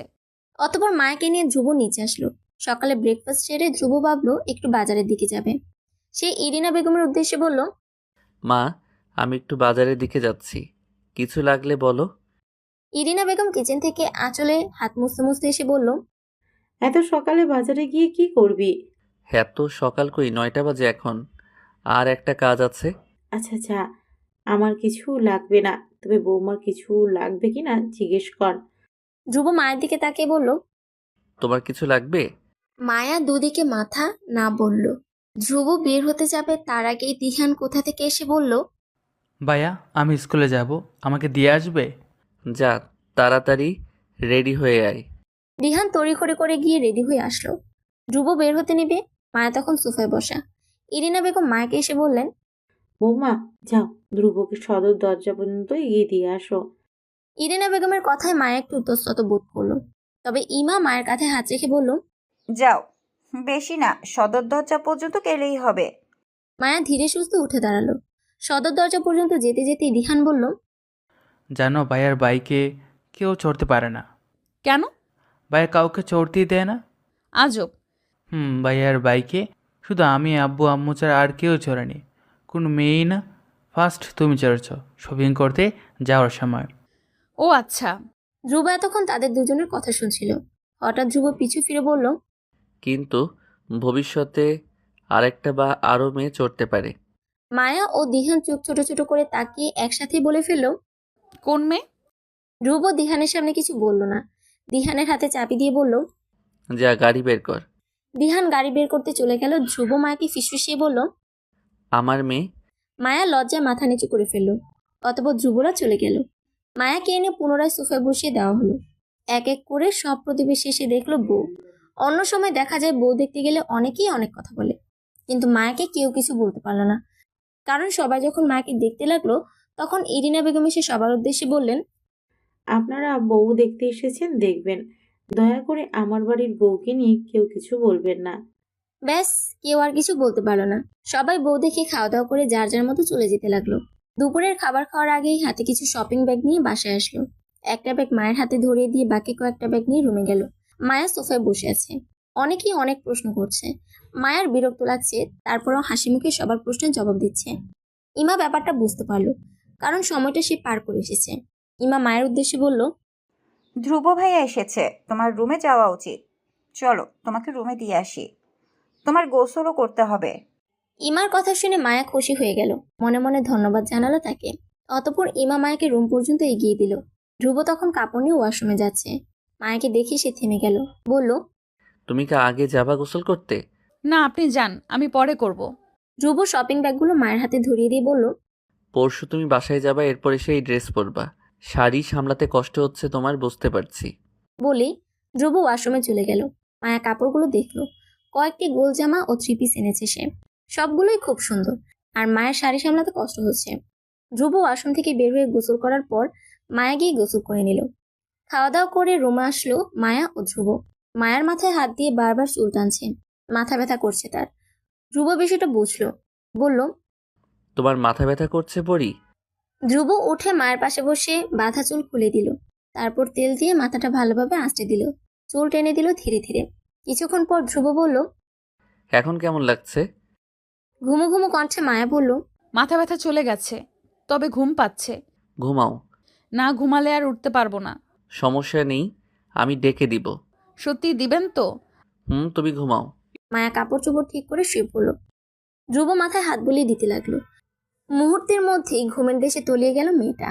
মায়া ঘুমিয়ে যেতে ধ্রুব মায়ের ফুলো ফুলো গালে হাত রাখলো, হালকা টেনে দিল গালগুলো। মায়া নড়ে চড়ে আবার ঘুমিয়ে গেল। ধ্রুব হাসলো তা দেখে। নিচু হয়ে বউয়ের কপালে চুমু খেয়ে নিজেও শুয়ে পড়লো মায়ের পাশে। তারও ঘুম পাচ্ছে এখন। রাতে বউকে দেখতে দেখতে ঘুমাতে পারেনি সে। ধ্রুব মোবাইলে অ্যালার্ম সেট করে ঘুমিয়ে পড়ল। অ্যালার্মের শব্দে ঘুম ভাঙল ধ্রুবর। সে হাত বাড়িয়ে তাড়াতাড়ি অ্যালার্ম অফ করে উঠে যেতে নিলেই বুকের উপর ভারী কিছু অনুভব করতেই মাথা নিচু করে তাকালো। বুকের উপর বউকে গুটিসুটি মেরে ঘুমিয়ে থাকা বউকে দেখে হাসলো। ঘুমের মধ্যে মেয়েটা তার বুকে চলে এসেছে। ধ্রুব গড়িতে সময় দেখে মায়াকে ডাক দিল। এই যে মিসেস মায়া, ওঠো। প্রথমবার ডাকায় মায়া নড়ে চড়ে আবার গুটিসুটি মেরে ঘুমিয়ে পড়ল। ধ্রুব কয়েকবার ডাকার পর মায়ের ঘুম ভাঙল। সে নিজেকে ধ্রুবর বুকে দেখে দ্রুত সরে আসলো, বলল, আপনি আমাকে আপনার বুকে নিয়ে গিয়েছেন কেন? ধ্রুব চমৎকার হেসে বলল, আমি না ম্যাডাম, আপনি এসেছেন নিজের জায়গা ছেড়ে আমার কাছে। মায়া এবার বুঝলো ঘুমের মধ্যে সে চরম ভুল করে ফেলেছে। মায়া থম মেরে বসে রইল। ধ্রুব বাঁকা হেসে বলল, কি ম্যাডাম, আমাকে লাগবে? সেটা আগেই বললে পারতেন। এইভাবে লুকিয়ে লুকিয়ে কাছে আসার মানেই হয় না। মায়া থতমত খেয়ে বলল, আরে না, ঘুমের মধ্যেই ভুল হয়েছে। ধ্রুব বাঁকা হেসে মায়ের দিকে ঝুঁকে বলল, তুমি কি ভাবছো আমি কি কিছু বুঝি না নাকি? মায়া লজ্জায় একেবারে কেঁদে উঠল। কাপা কাপা গলায় বলল, সত্যি বলছি, আমি এমনটা নিজের ইচ্ছায় করিনি। এবার মায়ের কান্না দেখে ধ্রুব থমকে গেল। মায়ের চোখের পানি মুছে দিয়ে বলল, সব কিছু এত সিরিয়াস নাও কেন? আমি তো মজা করছিলাম। মায়া ঠোঁট ফুলে ধ্রুবকে সরিয়ে দিয়ে বলল, আপনি এইভাবে বলছেন কেন? আচ্ছা আর বলবো না। বলেই ধ্রুব উঠে ফ্রেশ হওয়ার জন্য ওয়াশরুমে চলে গেল। মায়া বিছানা থেকে উঠে কাপড় চোপড় ঠিক করে নিল। এটা তার শ্বশুর বাড়ি, এলোমেলো হয়ে চলাফেরা করা যাবে না। ধ্রুব বের হওয়ার পর মায়া গিয়ে ফ্রেশ হয়ে নিল। এরপর ইমা এসে মায়াকে নিচে নিয়ে গেল। রাতে খাওয়া দাওয়া করে রুমে এসে সর্বপ্রথম মায়া পাশ বালিশটা বিছানা মাঝখানে দিল, কারণ বিকেলের কথা এখনো সে ভুলেনি। যদি তার দ্বারা আবারও সেই ভুল হয়ে যায় তাহলে ধ্রুব তার ইজ্জতের 12টা বাজাবে। মায়া ফ্রেশ হয়ে নিল। ধ্রুব এখনো রুমে আসেনি। পাশে ধ্রুবর ফোনটা পড়ে আছে। মায়া ভাবলো একবার বাসায় ফোন করা উচিত, তাই ধ্রুবর ফোনটা হাতে নিল। তবে দুঃখের বিষয়, মায়া ধ্রুবর ফোনে লক জানে না। ফোনটা ওভাবেই হাতে নিয়ে মায়া মুখ গোমড়া করে বসে আছে। সেই সময় ধ্রুব রুমে আসলো। মায়াকে মুখ গোমড়া করে বসে থাকতে দেখে মায়ের কাছে গিয়ে বলল, কি হয়েছে, এমন করে আছো কেন? মায়া মন খারাপ করে বলল, আমি বাসায় ফোন করার জন্য আপনার মোবাইল হাতে নিয়েছিলাম, কিন্তু আমি তো আপনার ফোনের লক জানি না। ধ্রুব হেসে বলল, নিজের নামের সাথে পরি অ্যাড করো, তারপর দেখবা লক খুলে যাবে। ধ্রুবর কথা শুনে মায়া অবাক হলো। তার নামে এই ছেলে ফোনে লক দিয়েছে, ভাবতেই অবাক লাগছে তার। মায়া তার দিকে হাঁ করে তাকিয়ে থাকতে দেখে ধ্রুব বলল, কি বাসায় ফোন করবে না? মায়া আবার ধ্রুবর কথা মতো মায়া পরি দিয়ে লক করলো। ধ্রুব আবারও বলল, তুমি চাইলে তোমার অনামিকা আঙ্গুল দিয়েও লক খুলতে পারো। ফিঙ্গারপ্রিন্ট তোমার অনামিকা আঙ্গুলেই দেওয়া। মায়া অবাক হয়ে বলল, সব কিছুতেই কেন আমি? কারণ আমার মনে তুমি আছো, বর্তমানেও তুমি, ভবিষ্যতেও তুমি। তাহলে অবশ্যই সব কিছুতে তুমি থাকাটা অস্বাভাবিক নয়। মায়া এবার আর কিছু বলল না। এই ছেলের সাথে কথা বললে সে একটার পর একটা শক খাবে। মায়া আর কিছু না ভেবে তার মাকে ফোন দিল। কিছুক্ষণ সবার সাথে কথা বলল। ধ্রুব অল্প স্বল্প কথা বলে ফোন কেটে দিল। ধ্রুবর এতক্ষণে বিছানা মাঝখানে থাকা বালিশটার দিকে চোখ গেল। সে চোখ ছোট ছোট করে মায়ের দিকে তাকিয়ে বলল। এইটা এখানে কি করছে? মায়া মিনমিন করে বলল। বিকেলের মতো ভুল যাতে আর না হয় সেজন্য এটা মাঝখানে দিয়েছি। ধ্রুব একপাশে শুয়ে বলল। ভুল করলেও সমস্যা কি? আমি তো তোমারই। আর নিজের জায়গায় থাকলে কি সমস্যা বলো? আমার জায়গা মানে? ধ্রুব হেসে বলল। বোকামে বাংলা বুঝো না? ধ্রুব এবার উঠে মায়ের মুখোমুখি হয়ে বসল। বলল। শুনো, তুমি এখন যেমন আমার, তেমনি আমিও তোমার। আর আমি যেহেতু তোমার, আমার পুরো শরীরটাও তোমার। সো তুমি তখন আমার বুকে ঘুমিয়েছো, আর আমার বুকটাও আমার শরীরেরই অংশ। তো আমার শরীর যেহেতু তোমার, তাহলে আমার বুকও তোমার, সুতরাং তোমার জায়গায় তুমি ঘুমিয়েছো। এতে তোমার কোনো ভুল হয়নি। ধ্রুব ননস্টপ কথা বলে থামল। মায়া হাঁ করে ধ্রুবর দিকে তাকিয়েছে। ধ্রুবর এত কথার মানে সে বুঝেনি। ধ্রুব আবারও বলল। তুমি মনে হয় বোঝোনি। আমি আবার রিপিট করছি, শুনো। ধ্রুব আর কথা বলতে পারল না। মায়া আঙুল দিয়ে ধ্রুবর ঠোঁট চেপে ধরে বলল। চুপ করুন, আপনার এই যুক্তি আমার মাথায় ঢুকবে না। আচ্ছা, তাহলে বাদ দাও। হুম। অতঃপর ধ্রুব ও মায়া মাঝখানে পাশ বালিশ দিয়ে শুয়ে পড়ল। বেশ কিছুক্ষণ কেটে গেলে কারো চোখে ঘুম নেই। মায়া পাশ ফিরে চোখ বন্ধ করে শুয়ে আছে। ধ্রুব উঠে মায়াকে পর্যবেক্ষণ করে দেখলো ধ্রুবর মনে হলো মায়া ঘুমিয়েছে। তাই ধ্রুব নিচু হয়ে মায়ের ফুলো ফুলো গালে টুপ করে একটা চুমু খেলো। সাথে সাথে মায়ের চোখ খুললো। ধ্রুবর চোখে চোখ পড়লো তার। মায়া চোখ ছোট ছোট করে তাকিয়ে আছে। এদিকে ধ্রুব ধরা খেয়ে তার মুখ থমথমে ভাব। মায়া বলল। এটি কি হলো? ধ্রুব কথা ঘোরানোর জন্য বলল। তুমি ঘুমাওনি? মায়া বুঝলো ধ্রুব কথা ঘুরাতে চাইছে। সেও ওই ব্যাপারে আর কিছু বলল না। পরবর্তীতে তারই লজ্জায় পড়তে হবে। না, ঘুম আসছে না। আগামীকাল বাসায় যাব না, তাই খুশি খুশি লাগবে। ধ্রুব এবার মুখ গোমরা করে বলল। তুমি চলে গেলে আমি আবার সিঙ্গেল হয়ে যাব। মায়া মুচকি হেসে বলল। চলে আসবো তো আবার। কয়দিন থাকবে? এই ধরুন 1 সপ্তাহ। ধ্রুব চোখ বড় বড় করে বলল। কি? 1 সপ্তাহ? কিন্তু 3 থাকে আমি শুনেছি। আর জামাই রেখে বউদের এতদিন থাকা উচিত না। মায়া মুচকি হাসলো, কারণ সে জানে 3 দিনই থাকতে হবে তার। তবে ধ্রুব কি বলে সেটা দেখার জন্য মিথ্যা বলেছিল। মায়া বলল। তো আমি কি করব? আগের যুগ থেকেই তো এই নিয়ম, 7 দিন থাকতে হয়। কিন্তু ইমা ভাবি তো 3 দিন থেকেছিল, আমার মনে আছে। আমি এসব জানি না। আমার নিয়ম অনুযায়ী 7 দিন থাকতে হবে। বড়রাও এই কথা বলেছে। ধ্রুব গাল ফুলে বলল। আমার বউকে 7 দিনের জন্য বাপের বাড়ি পাঠাবে, অথচ আমাকে জানায়নি। তারা বুঝে না আমার বউ লাগবে। বিয়ে কি আমি সিঙ্গেল থাকার জন্য করেছি নাকি? আস্তাগফিরুল্লাহ, আবল তাবল কি বলছেন এসব? ধ্রুব গাল ফুলে মায়ের বাহু জড়িয়ে ধরে বলল। আমি তোমাকে 1 সপ্তাহের জন্য যেতে দিব না। মায়া প্রথমে অস্বস্তি বোধ করলো, ধ্রুবকে কিছু বলল না। ধ্রুব পুনরায় বলল। আচ্ছা, তুমি আমাকে মিস করবে না? মিস করার কি আছে? তার মানে সত্যি তুমি আমাকে মিস করবে না? মায়া বেশ ভাব নিয়ে বলল। মোটেও না। ধ্রুব মায়ের বাহু ছেড়ে রাগ দেখে পাশ ফিরে শুয়ে পড়ল। আর মায়া বসে বসে হাসতে লাগলো। পরের দিন সকালে নাস্তা টেবিলে যখন সবাই খাওয়ায় মগ্ন, তখন দিহান মায়ের উদ্দেশ্যে বলল। আপু, আমাকে পানির গ্লাসটা একটু দাও। উপস্থিত সবাই অবাক হয়ে তাকিয়েছে দিহানের দিকে। ইরিনা বেগম দিহানের উদ্দেশ্যে বললেন। কিরে, তুই তোর ভাবিকে আপু ডাকছিস কেন? দিহান পানি খাওয়া শেষ করে বলল। কারণ তোমার বড় ছেলের বউ আমার বেস্ট ফ্রেন্ডের বোন, সেই হিসাবে আমার আপু। কিন্তু ও তো তোর বড় ভাইয়ের বউ হয়। হোক তাতে কি, আমার বন্ধু বলেছে আপু নাকি এই বাসায় আসলে তার অভাব ফিল করবে। তাই আমিও আমার বন্ধু মিন্নয়ের মতো হওয়ার ট্রাই করছি। সো কেউ আমাকে কিছু বলবে না। দিহানের কথা শুনে সবাই মুচকি হেসে খাওয়া শুরু করলো। ঠিক তখনই ধ্রুব দিহানের কানে ফিসফিসিয়ে বলল।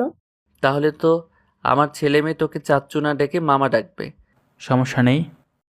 মায়ার দু ভাইয়ের কথোপকথন শুনে লজ্জায় পড়ল। ইরিনা বেগম মায়াকে বললেন। একটু পর তোমার বাসার লোকজন আসবে। আমি ইমাকে তোমার রুমে পাঠিয়ে দিব একটু পর। তুমি গিয়ে নিজের ব্যাগ গুছিয়ে নাও। ধ্রুব এবার ফট করে বলে উঠল। আম্মু, ও কয়দিন থাকবে? ইমা ইরিনা বেগমকে বলতে না দিয়ে বলল। 7 দিন থাকতে হবে আর কি। ধ্রুব মুখ ঘুমরা করে শুধু ও বলল। মায়া রুমে চলে গেল। ড্রয়িং রুম খালি, শুধু ধ্রুব ও ধ্রুবর বাবা ইয়াহিয়া শিকদার। ইয়াহিয়া শিকদার ছেলের দিকে তাকিয়ে ডাইনিং টেবিল থেকে উঠে যেতে যেতে বলল। চিন্তা করিস না, তোর বউ 3 দিনের বেশি থাকবে না। ধ্রুব বাবার মুখ থেকে এমন কথা শুনে খুশি হলো। খুশি হয়ে বউ কি করছে দেখার জন্য রুমে গিয়ে দেখলো ইমা ও মায়া কয়েকটি শাড়ি বের করে বসে আছে। ইমা মায়াকে বলছে। আমিও এমন কাপড় চয়েস করতে পারি না, সব সময় তোমার ভাইয়াই করে দেয়। ধ্রুব এবার গিয়ে মায়ের পাশে দাঁড়িয়ে বলল। কি হয়েছে ভাবি? ইমা শাড়িগুলো ধ্রুবকে দেখিয়ে বলল। দেখো না, আমরা শাড়ি চয়েস করতে পারছি না। তোমার বউকে কোন শাড়ি পরাবো? ধ্রুব খয়েরি রঙের একটা কাঞ্জিভরম শাড়ি বের করে দিয়ে বলল। এইটা ভালো লাগবে মনে হয়। অতঃপর ইমা ধ্রুবকে রুম থেকে বের করে দিয়ে মায়াকে শাড়ি পরিয়ে সুন্দর করে সাজিয়ে দিল আর বলে গেল যাওয়ার আগে রুমে এসে ধ্রুবকে সালাম করে যেতে। আস্তাগফিরুল্লাহ মার্কা আরো কিছু কথা বলল। কয়েক ঘন্টা পর মায়ের বাসার লোকজন এলো। তারা খাওয়া দাওয়া করে গল্প করলো। আসলো মায়ের বিদায়ের পালা। ইমার কথা মতো মায়া কিছু করছে না দেখে ইমা ধ্রুবকে পাঠালো রুম থেকে মায়ের লাগেজ আনতে। ধ্রুব রুমের দিকে গেলেই ইমা মায়াকে টেনে রুমের সামনে এনে বলল। আমি যা বলছি সব ঠিক মতো করবা। বলেই ধাক্কা দিয়ে মায়াকে রুমের ভেতর ঢুকিয়ে দিল। টাল সামলাতে না পেরে মায়া পড়ে যেতে নিলে ধ্রুব দু হাতে আঁকড়ে ধরল।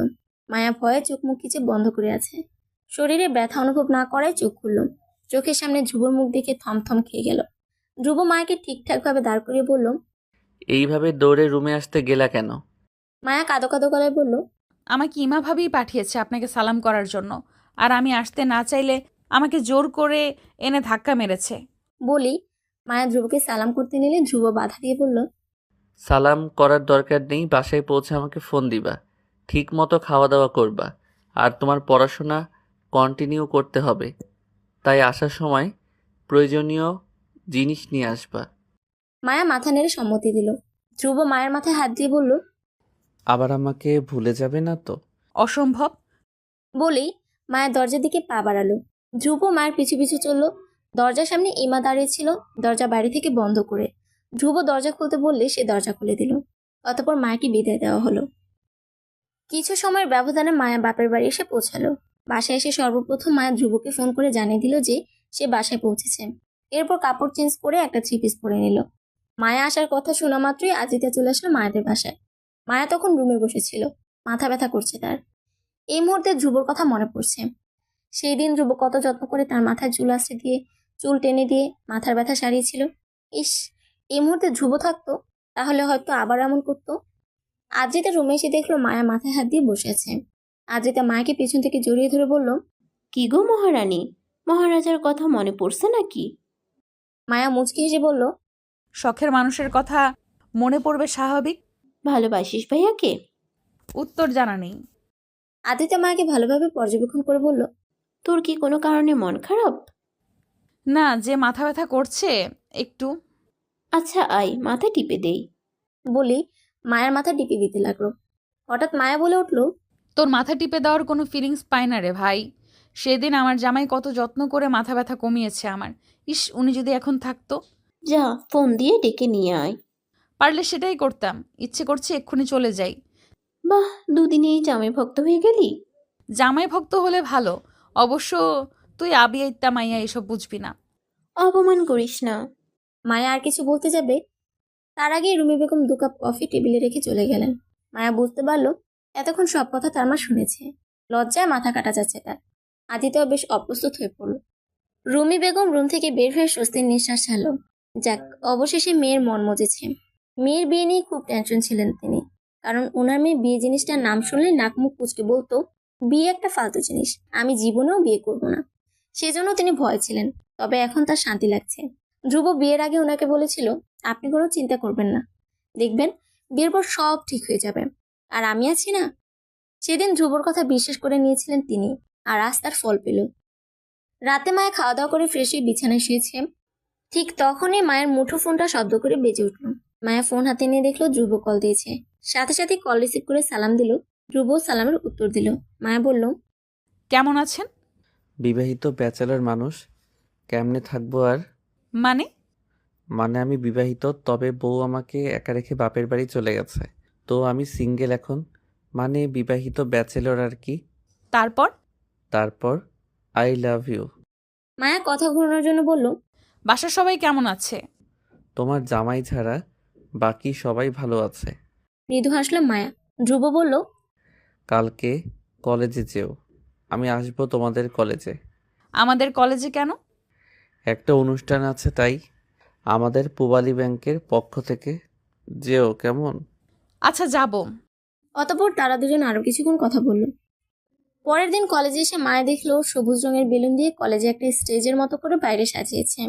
মায়া তার কিছু ক্লাস ফ্রেন্ড থেকে জানতে পারলো আজ পূবালী ব্যাংকের পক্ষ থেকে তাদের কলেজকে একটা গাড়ি উপহার দিবে, সেজন্য এই অনুষ্ঠান। মায়া আর কথা বাড়ায়নি। স্যাররা বলে অডিটোরিয়ামে রুমে যেতে। মায়াও কথা না বাড়িয়ে বাধ্য মেয়ের মতো আদ্রিতাকে নিয়ে অডিটোরিয়াম রুমে যায়। সেখানে স্যাররা এবং পূবালী ব্যাংকের পক্ষ থেকে আসা কিছু লোক বক্তব্য দেন, কিন্তু মায়েরা পিছনে বসায় কিছুই শুনতে পায় না। অনুষ্ঠান শেষে ধ্রুব ফোন দিয়ে বাণিজ্য ভবনের ওইদিকে যেতে বলে। মায়াও আদ্রিতাকে তাদের ক্লাসরুমে বসিয়ে দিয়ে বাণিজ্য ভবনের ওইদিকে যায়। গিয়ে দেখে ধ্রুব দাঁড়িয়ে আছে। মায়া ধ্রুবকে দেখা মাত্রই বলে, এতক্ষণ কই ছিলেন? কেন? না মানে এতক্ষণ দেখিনি তাই বললাম। এতক্ষণ স্যারদের সাথে ছিলাম, তাই দেখনি। ও আচ্ছা। তো দিনকাল কেমন যায় তোমার? ভালোই। আপনার? তোমাকে ছাড়া ভালো লাগে না। বলতে বলতে ধ্রুব মায়ের ডান হাত আঁকড়ে ধরলো। মায়া একবার হাতের দিকে তাকিয়ে বলল, আগামীকাল তো চলে যাব। আজকেই চলো।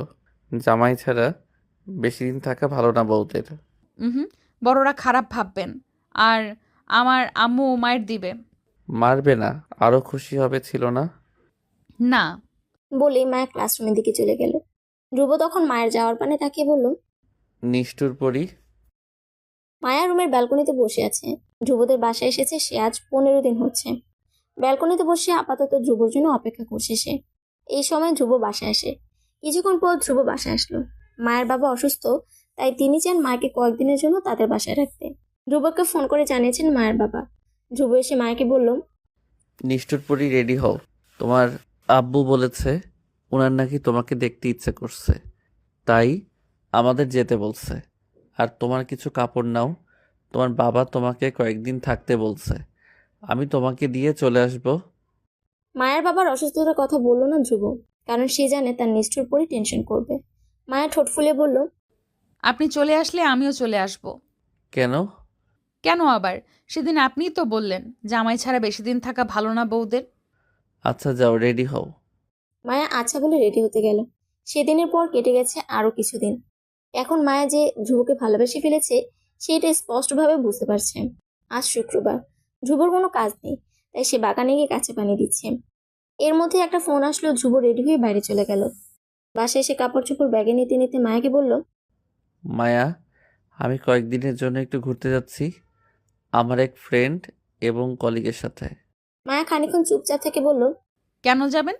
আরে আমার ফ্রেন্ড নিহাল, ও আমার কলিগ হয়। ওর বিয়ের সামনে, তাই আমাদের কয়েকজন কলিগকে ও ঘুরতে নিয়ে যাবে ভাবছে। ও আচ্ছা, মেয়ে সহ যাবে? আরে না। আচ্ছা সমস্যা নেই, তাহলে যান। চিন্তা করো না, এসে তোমাকে নিয়ে ঘুরতে যাব। আসলে আমি চেয়েছিলাম তোমাকে নিয়ে ঘুরতে যেতে, তবে হঠাৎই নিহাল তার প্ল্যানের কথা বলল। আচ্ছা। ধ্রুব রেডি হয়ে বেরিয়ে যাবে, ঠিক তখনই সে মায়ের মুখের দিকে তাকালো। মায়ের মুখ মলিন দেখে বলল, আরে তোমার মুখ মলিন কেন? মায়া কিছু না বলে হঠাৎ ধ্রুবকে জড়িয়ে ধরল। এতে ধ্রুব শক। সে বুঝতে পারছে না মায়াকে সত্যি তাকে জড়িয়ে ধরেছে নাকি তার ভ্রম। মায়া ধ্রুবর বুকে মুখ ঘষে বলল, তাড়াতাড়ি আসবেন, মিস করব আপনাকে। ধ্রুব এবার আঁকড়ে ধরল মায়াকে। মায়ের কপালে ভালোবাসার পরশ এঁকে দিয়ে বলল, অবশ্যই চলে আসবো পরি। বলেই ধ্রুব মায়ের থেকে বিদায় নিয়ে চলে গেল। ধ্রুব যখন সবার সাথে যুক্ত হলো তখন দেখলো তাদের এক ফিমেল কলিগ সালমাও আছে। ধ্রুব নিহালকে একপাশে নিয়ে গিয়ে বলল, এই সালমা মেয়েটা এইখানে কি করছে? নিহাল দাঁতে দাঁত চেপে বলল, জানি না বাল, আমাকে এসে বলছে সে নাকি আমাদের সাথে যাবে। আমার মনে হয় তোর জন্যই যেতে চাইছে, মেয়ে তোরে পছন্দ করে তো তাই। ধ্রুব আর কিছু না বলে সবার সামনে গিয়ে বলল, আমি যাব না ভাই, আমার বউ আমাকে খুব মিস করবে। বউ ছাড়া যেতে আমারও ইচ্ছে করছে না। বলেই কাউকে কিছু বলতে না দিয়ে বাসার উদ্দেশ্যে রওনা দিল। মনে মনে হাজারখানেক গালি দিল সালমাকে। বিয়ের আগে তাকে পছন্দ করত, এখন বিয়ের পরও তার পিছে পড়ে আছে। ধ্রুব বাসায় এসে দেখলো তার বউ কাপড় চোপড় ঠিক করে আলমারিতে রাখছে। ধ্রুব সে সময় মাকে পিছন থেকে জড়িয়ে ধরে গালে চুমু খেয়ে বলল, আমি চলে এসেছি পরি। কেন ঘুরতে যাবেন না? বউ ছাড়া যেতে ভালো লাগছে না। তো বেরিয়েছেন যেহেতু যাওয়া উচিত ছিল। যাব তো বউ নিয়ে। মানে?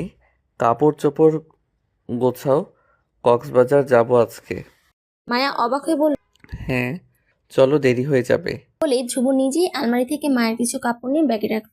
মায়া ততক্ষণে রেডি হয়ে নিয়েছে। রেডি হয়ে ধ্রুব ও মায়া ইরিনা বেগমের কাছ থেকে রেডি হয়ে বেরিয়ে গেল। ধ্রুবদের নিজস্ব গাড়ি নেই। ধ্রুব চেয়েছিল একটি গাড়ি ভাড়া করতে, তবে টাকা বেশি লাগবে। সেজন্য মায়া বাসে করে যাবে বলল। ধ্রুব কয়েকবার বলেছিল গাড়ি ঠিক করবে, তবে মায়া বাসে করে যাবে, গাড়িতে করে নাকি তার ভালো লাগে না। ধ্রুব অবশ্য বুঝলো মায়া টাকা খরচ বেশি হবে, সেজন্য এমন করছে। তবে ধ্রুব যখন কয়েকবার বলার পরও রাজি হয়নি, তখন হাল ছেড়ে দিল। বাসে ওঠার কিছুক্ষণ পরই মায়া ধ্রুবর কাঁধে মাথা রেখে ঘুমিয়ে গিয়েছে। টানা 5 ঘন্টা পর তারা কক্সবাজার এসে পৌঁছালো। কক্সবাজার এসে ধ্রুবর একটা হোটেল বুক করলো। কক্সবাজারে আজ 3য়তম দিন তাদের। মায়া ব্যালকনিতে বসে আপাতত সমুদ্র দেখতে ব্যস্ত। ধ্রুব পিছন থেকে এসে জড়িয়ে ধরল, কাঁধে থুতনি রেখে বলল, কি করছেন মিসেস? মায়া এবার পিছু ফিরে ধ্রুবর বুকে মাথা রেখে চোখ বন্ধ করে বলল, কিছু না।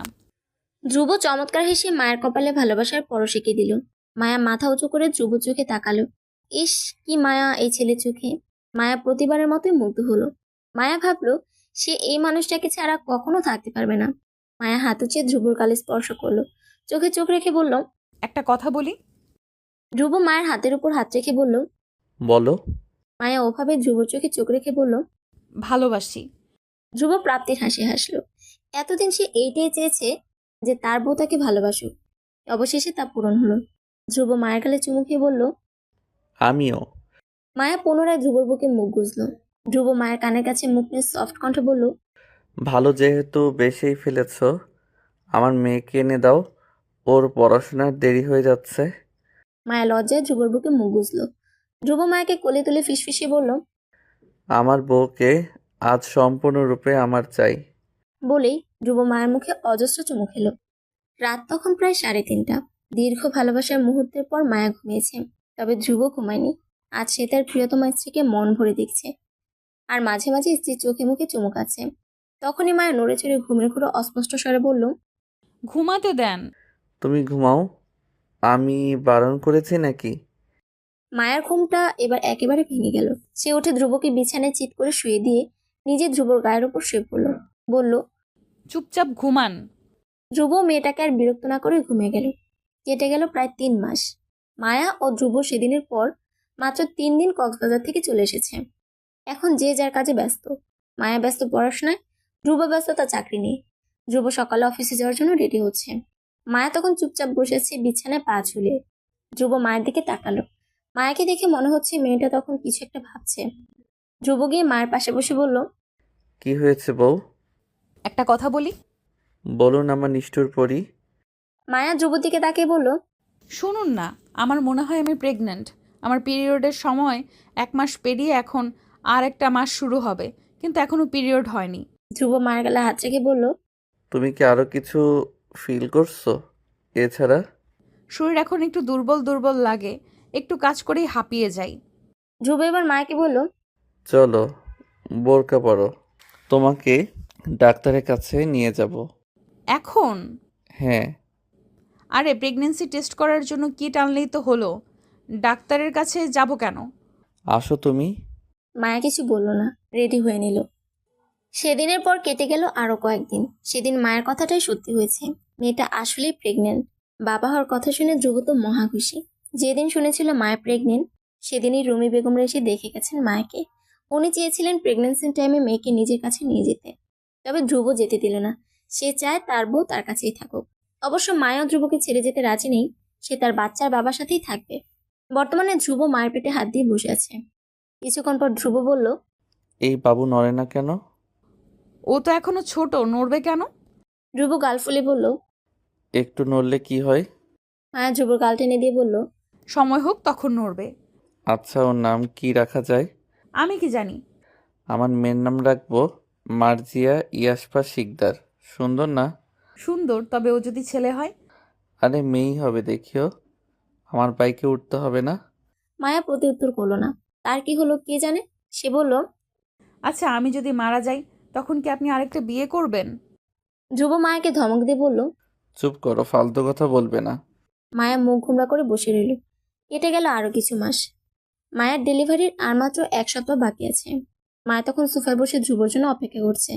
আজ সকাল থেকে বেবি নড়াচড়া কম করছে। ধ্রুব এখন বাসায় আসেনি। একটু আগেই মায়ের জন্য আইসক্রিম আনার জন্য বেরিয়েছে সে, কিন্তু এখন তার পেটে ব্যথা করছে হালকা। মায়া চুপচাপ সহ্য করে গেল, কিন্তু ধীরে ধীরে মায়ের পেটের ব্যথা বেড়ে গেল। মায়া চিৎকার করে মা বলে ডাকলো। ইরিনা বেগম দৌড়ে আসলেন। তখনই ধ্রুব আসলো। মায়া জোরে জোরে নিঃশ্বাস নিচ্ছে। ধ্রুব গিয়ে মাকে ধরতেই মায়ের শরীর ছেড়ে দিল। ধ্রুব না ঘাবড়ে দ্রুত মায়াকে তাড়াতাড়ি হসপিটালে নিয়ে যাওয়ার ব্যবস্থা করলো। হসপিটালে গিয়ে ডাক্তার মায়াকে দেখে ধ্রুবকে বলল, মিস্টার ঈশান ধ্রুব শিকদার, আপনার ওয়াইফের অবস্থা ভালো না। হয় আপনার ওয়াইফ, না হয় আপনার বাচ্চা, যে কোনো একটা বেছে নেন। পাশেই মা ছিল, সে বলল, আমার বাচ্চা কি লাগবে?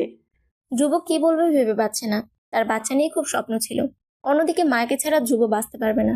এক মুহূর্তের জন্য ধ্রুব বাচ্চার কথা ভুলে গিয়ে বলল, আমার ওয়াইফ চাই, বাচ্চা পরেও নেওয়া যাবে। মায়া তখন কেবিনের সিটে শুয়েছিল। ধ্রুব কথা শুনেছে সে। ধ্রুবকে ডাক্তার একটা পেপারে গিয়ে দিতেই ধ্রুব সাইন করে দিল। মায়া কিছু বলল না তখন, শুধু ওটি রুমে নিয়ে যাওয়ার আগে ডাক্তারকে বলল সে ধ্রুবর সাথে দেখা করতে চায়। ডাক্তারও মায়ের কথা রাখলো। ধ্রুবর সামনে নিয়ে গেল তাকে। ধ্রুবর চোখ মুখ লাল, দেখে বোঝা যাচ্ছে কেঁদেছে সে। মায়া হাতের ইশারে ধ্রুবকে ডাকলো। ধ্রুব এগিয়ে আসতে মায়া জড়িয়ে ধরলো ধ্রুবকে। ধ্রুবর গাল স্পর্শ করে অজস্র চুমু খেলো। আবারও ধ্রুবর বুকে মাথা রাখলো। ধ্রুব মায়ের কপালে ভালোবাসার পরশ এঁকে দিল। মায়া ওটি রুমে যাওয়ার আগে বলল, ওকে দেখে রেখো। ধ্রুব কথার মানে বুঝলো না। ওকে কাকে দেখে রাখবে সে? মায়াকে ওটি রুমে নিয়ে গেল 1 ঘন্টা হচ্ছে। একটা নার্স তখন একটা বাচ্চাকে এনে ধ্রুবর কোলে দিয়ে বলল, আপনার মেয়ে হয়েছে। ধ্রুব বলল, আমার ওয়াইফ কই? সরি, আমরা ওনাকে বাঁচাতে পারিনি। ধ্রুব বাচ্চাটাকে কোলে নিয়ে বসে পড়ল, কিন্তু কাঁদতে পারলো না সে। ইরিনা বেগম নার্সের সামনে গিয়ে ঝাঁঝালো কণ্ঠে বলল, আপনাদের কাছে তো আমরা আমাদের বৌমাকে চেয়েছিলাম। আপনাদের বৌমা আমাদের হুমকি দিয়েছে, যদি বাচ্চাকে না বাঁচাই তাহলে সে আমাদের মেরে ফেলবে এবং নিজেও আত্মহত্যা করবে। ধ্রুব মায়ের প্রতি তীব্র অভিমান নিয়ে বলল, চুপ করো মা, ওকে নাও, আমি বাসায় যাচ্ছি। বলে ধ্রুব মার্জিয়াকে ইরিনা বেগমের কোলে দিয়ে যেতেই মাথা ঘুরে পড়ে গেল। ধ্রুবকে সবাই ধরাধরি করে একটা কেবিনে নিয়ে গেল। ডাক্তার ধ্রুবকে দেখতে লাগলো। রুমি বেগম মেয়ের শোকে কাতর হয়ে আছেন, চিৎকার করে কান্না করছেন তিনি। ইরিনা বেগমের অবস্থাও তেমন।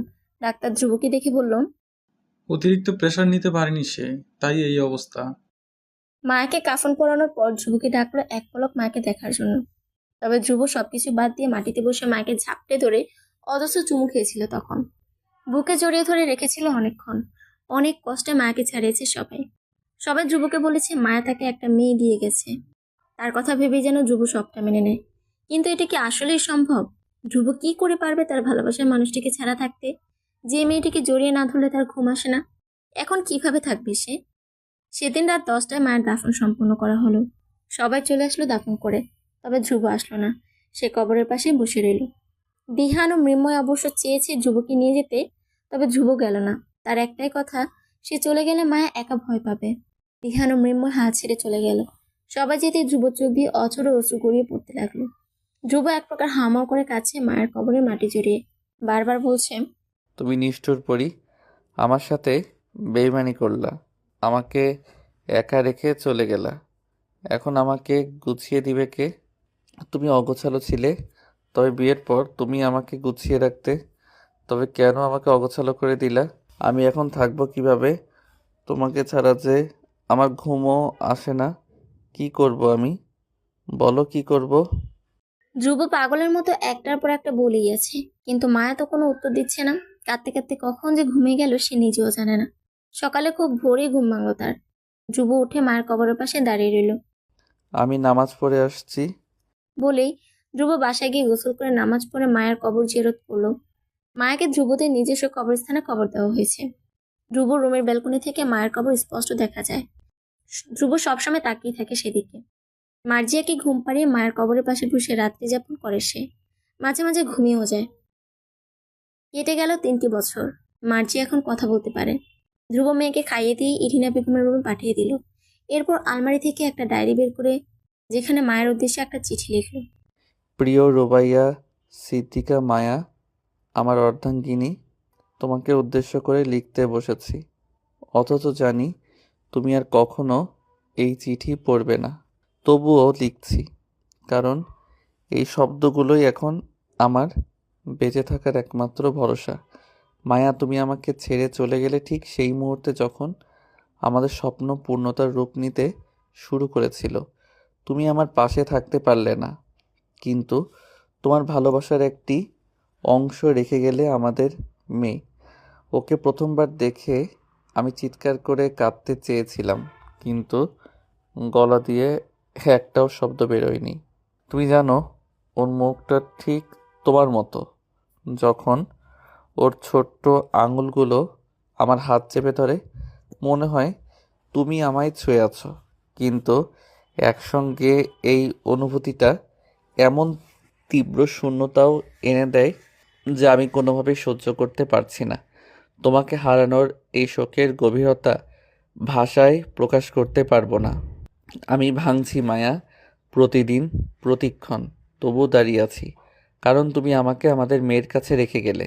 তুমি চলে যাওয়ার আগে আমার কাছে যে শেষ কথাটা রেখে গিয়েছিলে, ওকে দেখে রেখো। আমি তা ভোলার সাহসও করি না মায়া।